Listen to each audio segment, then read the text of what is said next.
Bloodbath. Bloodbath. Bloodbath. Ay, bloodbath si mong kigol.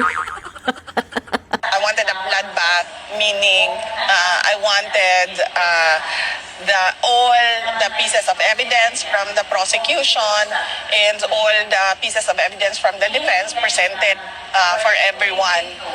But Unfortunately, naduwag ka. Duwag ka. Duwag! Hoy! Asa lupit ang bloodbath? Basin sweat bath. Ligo sa kaugalingong singot. Singot na amoy takot. Amoy guilty. DDS utak luga. 2025, you were impeached by the House. Inakyat na sa Senate at dapat naging impeachment court forthwith ang Senado. Pero kay nag-inungo man ang panos nga cheese, ang nakasaad sa konstitusyon na ura-urada, forthwith, biglang naging later na lang, hintayin natin ang desisyon ng Supreme Court. Siyempre, ang Supreme Court na napuno ng Rodrigo Duterte appointees. Gideklara nga, unconstitutional ang kanhing impeachment ni Inday Sara. Oops, klaro na to ha. Unconstitutional tungod sa technical o procedural issues. Not because wala siyang kasalanan. Yung naunang complaint kasi considered defective or improperly filed. Okay, fine. So, nung sinundan agad ng panibago, nagkaroon ng issue na nilalampasan yung rule na one impeachment complaint lang per year. Okay, fine. 2026, after nung 1-year ban, may panibagong impeachment. Nireview ng House Committee on Justice. Sufficient in form, substance, and grounds. March 25, gisugdan ang formal na pagdinig. Pero wala nagpakita. Bisan iyang anino. Bisan pa yung mga lawyers. Newsflash, Sara Duterte runs again to Supreme Court. Alleged bagman can testify at House. Kala ko ba bloodbath? Bakit may pagtakbo sa Supreme Court? Run! Hindi pala tatakbo bilang Pangulo. Tatakbo sa Supreme Court. Sinunod na lahat ng proseso, now you want the Supreme Court to actually shield you from the due process na ikaw mismo ang humingi. Noon sa kauwi, Vice President Sara Duterte has again asked the Supreme Court to immediately stop the impeachment proceedings against her and nullify the new set of complaints initiated at the House of Representatives. In the 55-page petition filed on April 1st and made public on Wednesday, Duterte raised, among others, 2 procedural issues, and on Wednesday, the Supreme Court ordered the concerned House leaders to comment on the petition within 10 days from receipt of the notice. VP Sara, wala ka talagang balak harapin ang mga ebidensya against you. Defiance, they say? Defiance against what? Against the very due process na hinihingi mo? ang ina ninyong lahat. Hindi mo kinakuli yan. Wa lang jud kay respeto sa mga tao nga imong giserbisyuhan nga gusto lang manunta mabalaan ang kamatuoran. Huna-huna ang katawhan dili lang katong mga nagsuporta nimo. Apil katong mga tao nga wa nagsuporta nimo ug ang tibuok Pilipinas gusto mabalaan ang kamatuoran. Ay, ambot sa kanding pilay edad sa langaw. Diyan ka na nga. Bye. Ay hindi pandaraya. Yan ay proteksyon. Hindi pandaraya, proteksyon sa gustong tumulong sa gobyerno. Yung napili mo na guest is dating NPA tapos yung topic nyo about sa paggamit ng alias. Ano expectation mo isasagot niyan? Oh, dating NPA yan si Eric Siles, diba? O ngayon, tatalungin mo siya kung bakit gumagamit ng alias? Gagamit talaga yung NPA ng alias para sa proteksyon nila. Eh kung hindi sila gagamit ng alias, mabilis silang hanapin, no? Mabilis silang mahanap ng otoridad. Mabilis makilala ang kanilang pagkakilanlan. Hindi puta, dating NPA, i-guess mo, tapos topic nyo alias. Tapos nyo, ihambing nyo sa impeachment case ni Sara kung bakit gumamit siya ng alias ng mga piatos, chichirya, ushi, kamuti, dudong, asim, at kung ano-ano pang mga pangalan. Kaya para sa proteksyon, tinatanong na naman si Sara kung saan niya dinala yung budget. Oh, don't worry kasi ipapatawag din naman yung PSA, di ba? Para magkaalamanan na kung sino talaga si Mary Grace Piatos. Diyos ko, maghanap na lang kayo ng guest talaga yung dating NPA pa talaga, ha?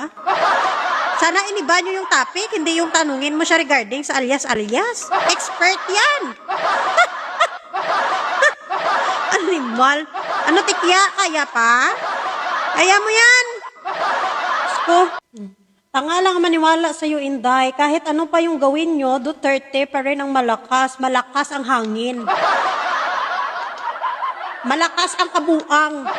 Malakas ang kabaliwan at kabubuhan. Oh, Duterte pa rin. Oh, malakas talaga ang hangin nyo. Oh. Kayo lang nagkaintindihan, mga bubu kayo. Ay! Naintindihan mo pala si Sarah? Naintindihan mo yung plan A, plan B, plan C, B, C, D, E, F, G. Nagkaintindihan kayo? Ha? Nagkaintindihan kayo sa two items? Naintindihan mo yon? Ha? Naintindihan mo yung pandesal na may palaman na uga? Naintindihan mo? Kayo din nagkaintindihan, parehas kayong bobo. Duterte pa rin malaki. Tingnan mo kayo mga rally nyo. Nilalangaw rally nyo, day. Ha? Nilalangaw. Kayo lang nagsasabi malakas kayo. Sa social media lang kayo malakas. Pero pag sa rally na personal na pinapalayas nyo kayo sa rally na para kayong mga asong may galis at may sakit. Ha? Tinataboy kayo sa mga venue ng mga rally. At kayong mga yudiputa, kayong mga DDS, nakikisiksik kayo dun sa may rally ng mga rally para magmukha kayong marami. Asan yung sinasabi mo, the church ay ang malakas, yung 300 plus nyo na signature, 300,000 plus nyo na signature? Ha? Ilan ba tao sa Pilipinas? 112 to 120 million ang tao sa Pilipinas. Tapos ang signature campaign nyo nasa 300k lo. Hindi mo lang umabot ng 500k. Yung di puta, dinamay nyo pa nga yung mga bata dun sa pirma-pirma nyo. Yan lang, huluya. Tapos sabihin nyo malakas na ba yung 300k, day? Aday? Iutot mo yan. Hangin-hangin lang yan. Nagyabang ka na malakas ang Duterte. Malakas kayo sa social media. Kay mga bastos kayo. Tandaan nyo yung nangyari, ha? Silent supporter ang nagpanalo doon sa Antipolo. Oh. Malakas kayo sa survey. Pero tingnan nyo yung survey nyo sa Antipolo. Yung DDS nyo doon na politiko. Anong nangyari sa kanya, day? Landslide ang kalaban, day. 60,000 plus. Ang inyo nga DDS, day na politiko, day 12,000. Anong malakas? Malakas ang sapak nyo. Malakas yung hangin-hangin nyo sa katawan. Malakas yung kabaliwan nyo. Ha? Yun lang ay malakas sa inyo. Tigil-tigilan nyo kami sa malakas. Yung pakitaan nyo nga kami ng rally nyo. Giti. O nagpepiling victim na naman ng mga China. Nanawagan daw sila sa Pilipinas na tigilan yung maritime provocation sa loob ng ICC ng bansa. Bakit kasi kayo nandyan? Bakit hindi kayo bumalik sa lugar nyo, sa bansa nyo? Bakit patuloy kayo pumupunta sa West Philippine Sea? Alam nyo naman na sa Pilipinas yan. Yung diputa kasi nga Duterte, na may secret agreement sa China, kaya malakas ang loob ng China na paduding-duding dyan sa West Philippine Sea. Ambot po ano ang secret agreement na yun na hanggang ngayon malakas pa rin ang loob ng China dyan na pumasok sa ICC ng bansa. Kita mo, ICC na nga ng bansa, sila pa yung magreklamo, mga animal na to. Playing victim na naman sila na parang ginabulis nila sa Pilipinas. Wow! Nilalaban lang namin yung karapatan ng Pilipinas yan sa West Philippine Sea. Kung may karapatan dyan na magpaduding-duding dyan sa dagat, Pilipinas yon at hindi China. Tapos sa mga animal, mga didis, sige na, bombahin mo na yung Pilipinas sa mga baga. Gusto nila bombahin na ng China kay kuno para mahirapan si BBM. Tingnan daw kung anong kakayahan ng Pilipinas, administrasyon ni Pangulong Marcos, di ba? Mga bubo. Akala nila pag binumba Pilipinas, hindi sila madadamay ang mga animal na to. Mga animal talaga. Mga comment nila doon, sige na China, bombahin mo na ang Pilipinas. Para magkaalaman na kung saan hanggang ang tapang ni BBM. Di puta. Subukan yung bombahin ng Pilipinas. Oh, ubusin nyo yung Pilipino. Tingnan natin kung saan kaya hanggang saan ang kaya ng China. Ha? Bakit sa tingin mo tatahimik yung ibang bansa na kaalyado ng Pilipinas pag binumba ang Pilipinas? Sure ka na? Takot lang ng China. Kita mo nga nag-aaway yung Iran tsaka yung Israel. Ano sabi ng China? Ceasefire na kayo. Mag-ceasefire kayo. Duwag yung China. Duwag ang China. Yun ang katotohanan. Pananakot lang yan ginagawa nila, pananakot. Pero sa katotohanan, takot din silang bumumba. Bagsak na nga yung ekonomiya ng China. Kung sa tutuusin lang, kahit i-search nyo pa. Tapos magbubumba-bumba pa sila. Lalo silang lugmok pag nagkataon. Alam nyo na, playing victim na naman sila na parang sila na naman yung binubuli ng Pilipinas. Biktima na naman ng mga animal na to. Pero nung nakaraan, nung hindi pa talaga nilalaban ang West Philippine Sea, pabumba sila dyan sa mga Pilipino. Kung sila dyan, may naputulan pa na sundalo nakadaliri dyan sa ginawa nila. Yung panghaharas nila dyan sa mangingisda, walang react ang mga animal. Tapos ngayon kayo nagpaduding-duding dyan sa dagat sa West Philippine Sea, kayo pa magreklamo ng mga animal kayo. Dapat nga kayo yung tinataboy dyan eh. Lumalayas, bumalik na kasi kayo dun sa China. Bakit nagpapaduding-duding pa kasi kayo dyan sa West Philippine Sea? Amen! Sa Pilipinas, ang West Philippine Sea at hindi sa China. Mga animal kayo, lumayas kayo. Lumayas kayo sa soberanya ng Pilipinas, amin ang West Philippine Sea at wala kayong magagawa dyan. Salamat nga pala kay Pangulong Bongbong Marcos na naglakas loob na labanan talaga ang West Philippine Sea ay atin. Atin. At kailangan nating bawiin yun sa, hindi puta, inangkin kasi ng China eh. Iwan ko kasi kay Duterte, bakit ng secret agreement ang animal na to? Kung noon pa sana, iningatan ng West Philippine Sea nung nanalo yung kaso natin dyan, Di sana, hindi ngayon nagka-problema, wala sanang China dyan na pabududig-dudig dyan sa dagat. Salamat kay Duterte, dahil kay Duterte, yung mga animal na China naglakas loob dyan sa West Philippine Sea, sa soberanya ng Pilipinas. Salamat Duterte, animal kayo. Ayon kay Boy Lighter, wala daw si pambayad ang mga Duterte sa mga nag-a-attend ng rally. Storyahe! Wala silang pambayad sa mga nagrarally, pero may pambayad sila kay Kaufman na 150 million per month. Nakakapagtaka nga kasi yung salin ng Sara, 88 million lang. Vice President, 88 million ang salin. Ang binabayaran ng tatay niya, every month, kay Kaufman, 150 million. Ayan. $2.5 million per month. Or 150 million. Lo! Saan kaya sila kumukuha ng pera, no? Mahirap pa naman sila. Sabi nila mahirap ang mga Duterte. Saan kaya ito? Mahirap na pala itong may 150 million per month. Atuin nyo yung mga sarili nyo. Sabihin mo na walang nagbabayad sa rally nila. Istorya. Istorya kuris-kuris kaya Boy Lighter. Tigilan nyo kami sa mga kaitsusan nyo na sasabihin nyo na na hindi binabayaran. Kung marinig mo nga yun sa mga rally nila, magsasabi doon, nabayaran ka na ba? Kaya uuwi na tayo. Naalala nyo? Nung nagrally sila sa Forbes Park, kasama si Meow Meow. At meron din, yung dalawang matanda na nagreklamo kasi bakit daw hindi pa sila binibigyan ng pera, yun daw ang pinangako sa kanila, 1,000.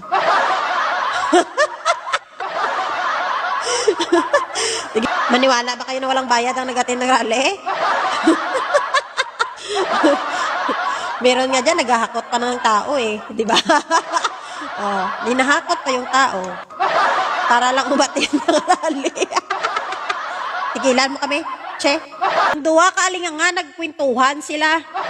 Itong isang nga baghak, BBM shut daw, salot daw sa bansa, baka ikaw yung salot kay alinga nga ka. Sabi niya, bakit daw maraming bases naman daw sa Pilipinas, ang Amerika? Bakit daw kunting langis daw hindi mabigyan ang Pilipinas? Alinganga ka ba? Kahit wala silang langis na itulong sa atin, meron naman sila tinutulong. Hindi man direkta na gasolina yung binuho sa mukha mo. Meron silang tinutulong na diplomatikong tulong, gaga. Oh. Muna, kagabi naghaka.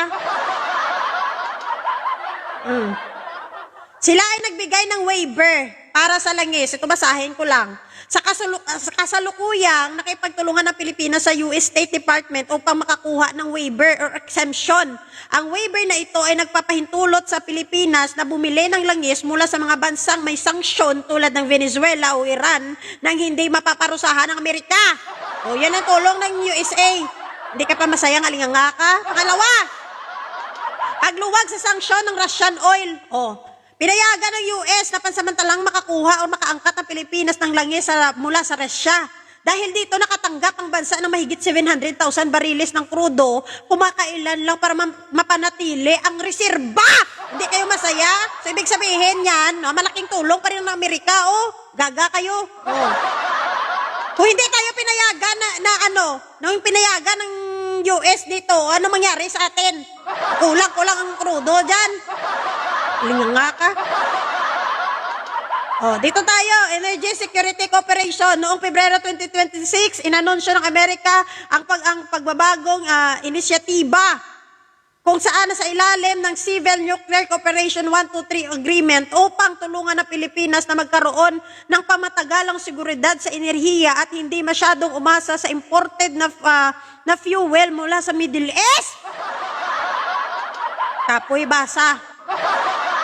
Bakit kasi may mga bobo na hindi malang marunong magtingin-tingin dyan sa Google, nag-alinang na? Diretso! Kailangan pang basahan, baghak talaga. Proteksyon sa sea lanes, kung saan ay patuloy na kooperasyon ng US sa Pilipinas upang matiyak at mapanatili na bukas at digtas ang mga ruta ng barko para sa mga oil tanker na papunta sa Pilipinas sa gitna ng gulo sa Middle East. Kapoy basa. Bago ka magkuda-kuda, alinganga, magbasa-basa ka muna. Tanungin mo muna ang sarili mo kung mayroon ba nagawa ang Amerika sa Pilipinas, may naitulong ba? Nag-usap-usap pa kayo ni Muchacha Parehas, naman kami alinganga. Nagtandem din ka mo. Dahil sinasabi nilang may colon cancer si BBM, sige, hindi ako doktor, pero magbasa tayo dito. Sa Google tayo na lang. Stage 4 colon cancer, ano ba yung mga sintomas? Tingnan natin kung meron ito si BBM. Okay, ang stage 4 colon cancer ay nangangahulugan na ang cancer ay kumakalat na mula sa colon patungo sa iba't ibang bahagi ng katawan, gaya ng atay, baga o lymph nodes. At sa yugtong ito, ang mga sintomas ay mas malala at maaaring kasangkutan ng paghina ng buong katawan.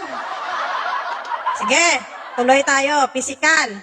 Grabe. Mga physical na sintomas. Matinding sakit sa tiyan at likod.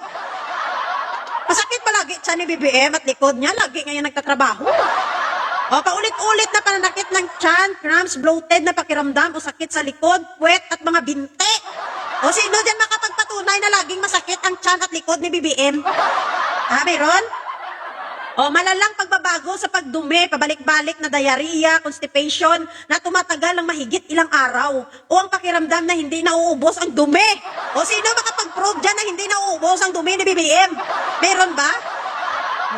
May dugo sa dumi.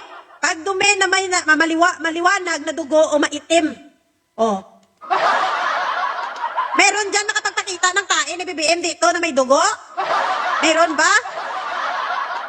Pangangayayat at pagkawala ng ganang kumain. Mabilis at hindi may paliwanag na pagbaba ng timbang. Gusto.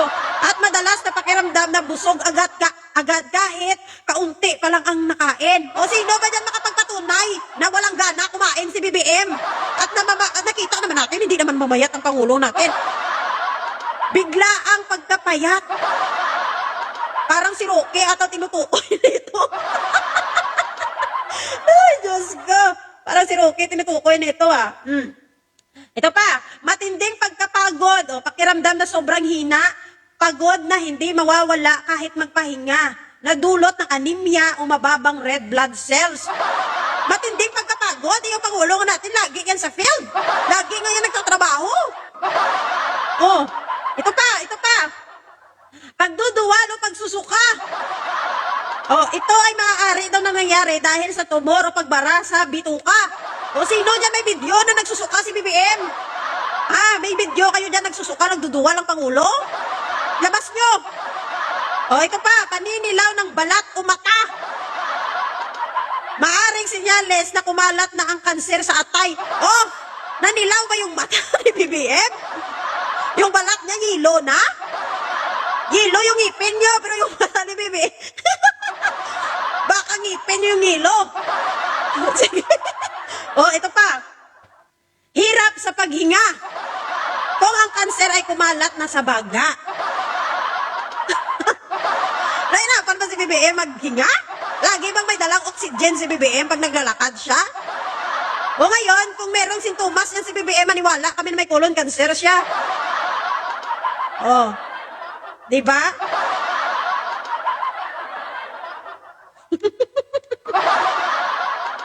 Oh, ito ha, tandaan nyo. Yung sinasabi yung malapit na madido si BBM, sinasabi yung ilang buwan na lang siyang mabubuhay sa mundo. Tandaan nyo minsan yung may mga sakit, humahaba pa yung buhay. At kung sino kayong malakas, malusog, hindi natin alam. Baka kinabukasan, hindi ka na makagising. Walang nakakaalam sa buhay ng tao kahit gaano pakalala yung sakit mo. Kung hindi mo pauras, hindi ka talaga mamamatay. Oh. Pero kung ikaw kahit malusog ka pa at sabihin mong healthy ka katama, pag sinabi ng Diyos, umakyat ka na. Wala ka nang magagawa dyan. Kaya wala kayong karapatan na sabihin na malapit na mamamatay si BBM. Kasi baka mamaya mauna pa kayo. Naghahanda na ang kampo ng mga Duterte kung sakaling hindi makatatakbo si Vice President Sara Duterte sa halalan sa susunod na taon.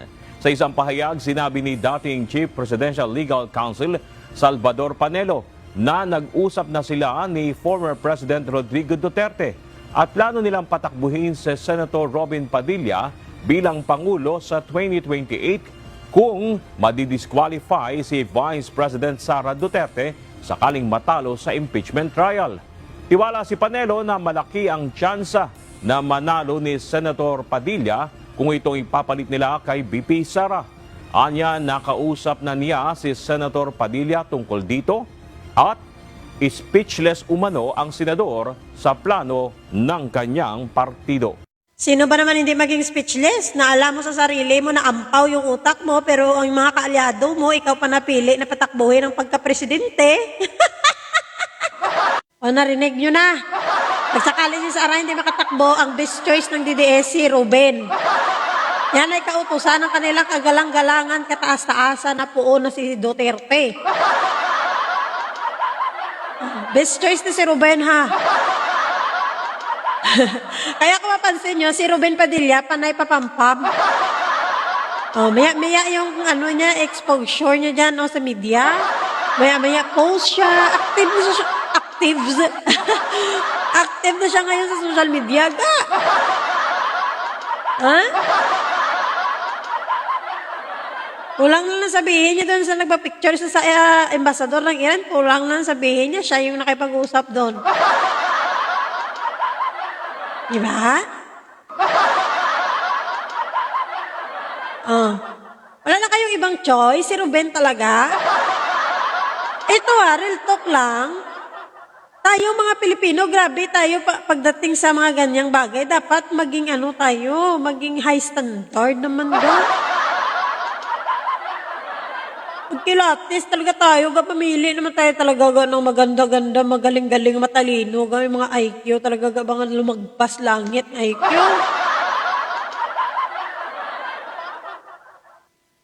Diba? Kasi nga tayo nga, diba? Example, nagpadala tayo ng mga beauty queens. Pinadala natin sa Miss Universe. Grabe nga sa laay dyan Ang labanan talaga dyan, IQ. Ang labanan talaga dyan, yung utak. Sinasala sila sa mga lokal na mga pageants muna, kasi sinusubukan yung mga IQ nila. Hindi man madala sa kagandahan nila.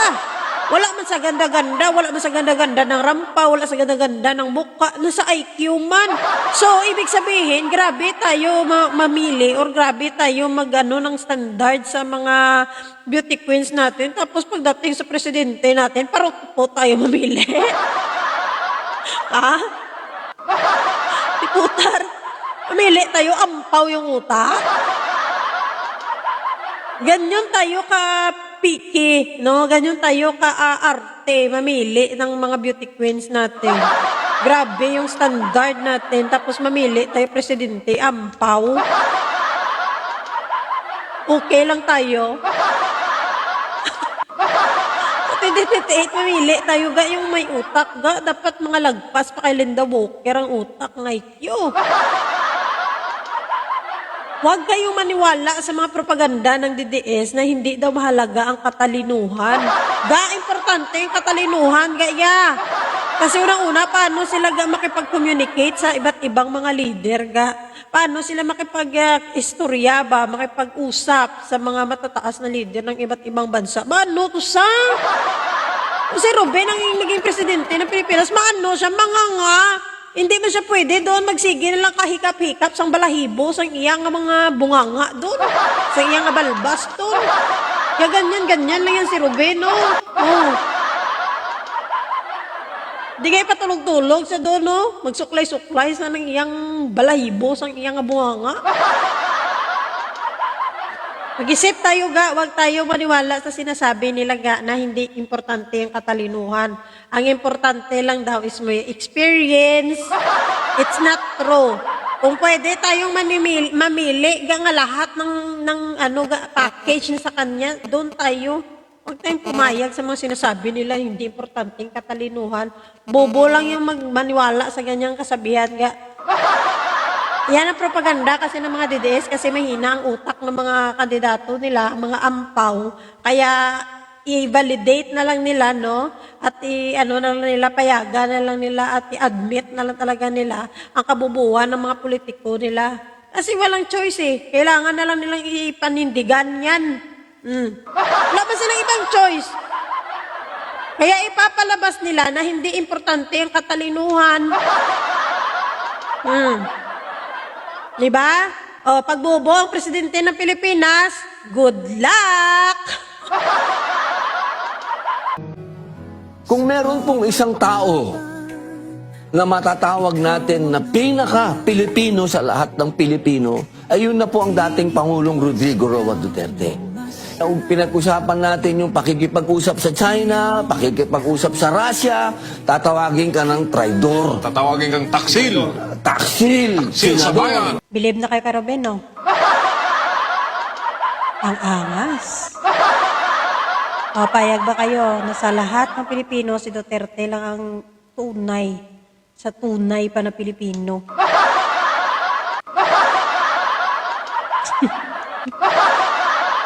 Sige, utuin niyo yung mga sarili niyo dyan. Magutuan kayo. Sino ba nag-edit nitong video na to? May pa-sound effect pa? Sound background music? Para ano yan? Para feel na feel? Tapos sabi pa niya, pag nakipag-usap ka daw sa China, pag nakipag-usap ka daw sa Russia, tatawagin ka ng traidor at taksil. Alam mo, wala nang problema, no? Makipag-usap ka sa Russia, makipag-usap ka sa China, o kahit sa anumang bansa, walang problema yan. Ang problema nga lang sa tatay mo, ay gaplano man siya nga gawin tayong province of China. At ang problema pa sa tatay mo, ibibigay na lang daw niya yung West Philippine Sea sa China. Pamimigay niya lang man soberanya ng Pilipinas sa China. Yun yung mali. Yun ba yung matatawag mo na Pilipino?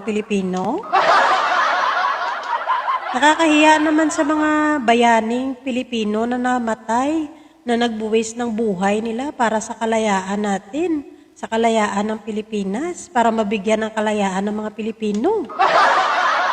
Baka sa sinasabi mo, Ruben, magbango ng mga namatay na mga bayaning Pilipino kag sakalin ka.